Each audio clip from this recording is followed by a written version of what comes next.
Un viking doit plus valoriser son honneur que sa propre vie. C'est dans un monde où ce principe règne que Vinland Saga se déroule. Dans une période impitoyable, à une époque où la force physique ou la puissance déterminait qui vous étiez. Une époque où le sang de l'ennemi pouvait vous emmener n'importe où et vous donner la capacité d'être n'importe qui et de faire n'importe quoi. La loi du plus fort dominait la société. Le plus puissant, le plus violent gagne toujours. C'est une période où la fierté et l'honneur d'un homme ont plus de valeur que tout. Une époque où la guerre est au cœur des hommes. En cet animé, la glorification de la guerre a touché tous les coins de l'Europe, même l'Islande. En 1002, alors qu'on suit les aventures d'un jeune garçon prénommé Thorfinn en Islande, les jeunes enfants de ce pays rêvent tous d'une chose: la guerre. Ils sont là, à se battre avec leurs épées en bois, en train de simuler des combats en se faisant passer pour de grands combattants, aspirant à tuer leurs ennemis. Le Valhalla est la récompense pour ceux qui sont morts au combat. Récompense réservée uniquement aux hommes et aux guerriers. Dans l'animé, quand l'annonce d'une guerre arrive dans le pays, tous les habitants et tous les enfants la célèbrent comme s'ils avaient attendu toute leur vie pour ce moment. Ce moment qui leur permettra enfin de prouver leur valeur au monde. Se battre et abattre est la seule chose qui les appelle. C'est leur seul et unique but. Thorfinn, au début de l'animé, n'est pas différent des autres enfants qui l'entourent. Il est l'une des nombreuses victimes de cette romantisation de la guerre. En tant que petit garçon, il va même jusqu'à critiquer ses ancêtres de vouloir éviter la guerre.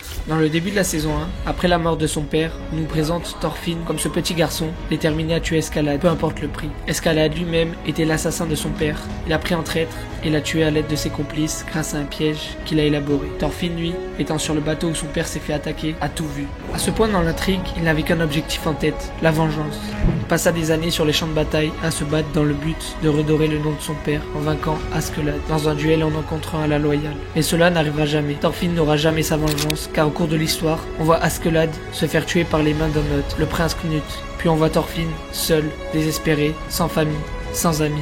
Sans lui, Thorfinn se demandait comment son seul but, l'objectif de sa vie, a pu disparaître sous ses yeux comme ça. C'est comme si une force divine lui prit la main et enleva son poignard, et lui dit à ce moment précis qu'il y a une autre manière de vivre. Un vrai guerrier n'a pas besoin d'épée. Dans Vinland Saga, cette citation est le direct équivalent de la citation de Spider-Man. Un grand pouvoir implique de grandes responsabilités. Selon le père de Thorfinn, Thor, tuer un autre être humain, que ce soit sur le champ de bataille ou non, n'est jamais une option. Pour lui, ce choix est ce que l'on pourrait appeler la véritable force. Un choix auquel on devrait aspirer. Mais ironiquement, ce chemin de paix est difficile à suivre, car en effet, si on y pense, qu'est-ce qui se passerait si dans le monde de Vinland Saga, on était désarmé? Être désarmé dans un monde si violent, si dangereux, on deviendrait alors vulnérable. Vous et vos proches pourraient alors se faire attaquer. Qu'est-ce qu'un individu devrait faire pour continuer dans ce chemin? Ils doivent être forts. Thor est considéré comme le plus grand guerrier dans Vinland Saga. Son pacifisme ne vient pas juste d'un naïf vœu, mais il vient d'une profonde compréhension du monde, rempli de violence qu'est le sien. Il réalise le non-sens absolu de la guerre et choisit de vivre une vie qui vient casser ce cycle de brutalité. Car il arrive à la conclusion que ses actions ont des conséquences. La haine n'existe jamais sans raison. Elle est toujours dirigée vers quelque chose. Et dans la plupart des cas, elle est dirigée vers des personnes. À ce propos, le père de Thorfinn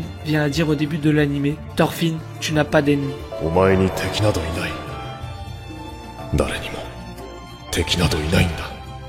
Personne n'a d'ennemis. Cette citation détruit complètement la mentalité du vous contre nous qui se répand dans la société d'aujourd'hui. On peut le voir par exemple dans la politique et les médias. C'est dans notre histoire, c'est dans nos vies. C'est alors qu'on peut combiner les deux citations de Thor pour en faire une seule et unique. Un vrai guerrier n'a pas besoin d'épée car il n'a tout simplement pas d'ennemi. Un ennemi est une personne que vous décidez de haïr. Vous n'avez pas à le haïr. Si je hais quelqu'un, c'est juste une réponse naturelle à quelque chose de mal qu'ils ont pu faire. Mais j'aurai toujours le choix de laisser la haine disparaître. Vinland Saga nous montre qu'un vrai guerrier ne doit pas se battre contre les guerriers adverses, mais contre la violence elle-même.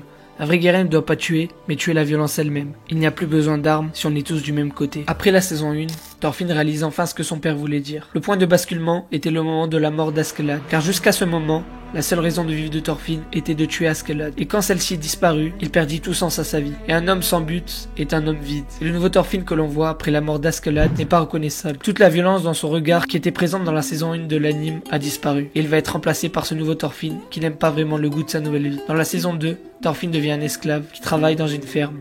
À mon avis, c'est une excellente décision de la part de l'auteur, car on peut enfin voir le héros de la guerre comprendre parfaitement ce que cela fait d'être une victime de la guerre. Tout ce que Thorfinn a appris dans sa vie, c'est la violence. Comment détruire et tuer. Et là, en tant qu'esclave dans une ferme, il devient capable d'apprendre à grandir et à se développer. Et à simplement cultiver sa propre vie. Et ce n'est pas simple de passer de son mode de vie de mercenaire à ce nouveau mode de vie calme et paisible. On peut voir les champs comme un miroir pour la vision interne qu'a Thorfinn de lui-même. La ferme est fertile pour les cultures. Mais malgré le vide, l'âme de Thorfinn devient fertile pour prendre un nouveau chemin. Et c'est dans cette saison 2 que Thorfinn commence à réévaluer évaluer les leçons de son père. Ressentant enfin de la culpabilité, cette culpabilité le ramène à la réalité de ce que la violence fait aux autres et ce qu'elle a fait de lui. À la fin de cette saison, Thorfinn grandit, devient un nouvel homme dédié à faire quelque chose de plus grand que la vengeance. Il veut devenir un homme qui veut honorer l'honneur de son père, mais pas par la violence, mais avec ce qu'il va protéger, cultiver et faire grandir. Comme son père, Thorfinn s'éloigne de la violence et embarque sur ce dangereux chemin du vrai guerrier, ce chemin qui le mènera au Vinland.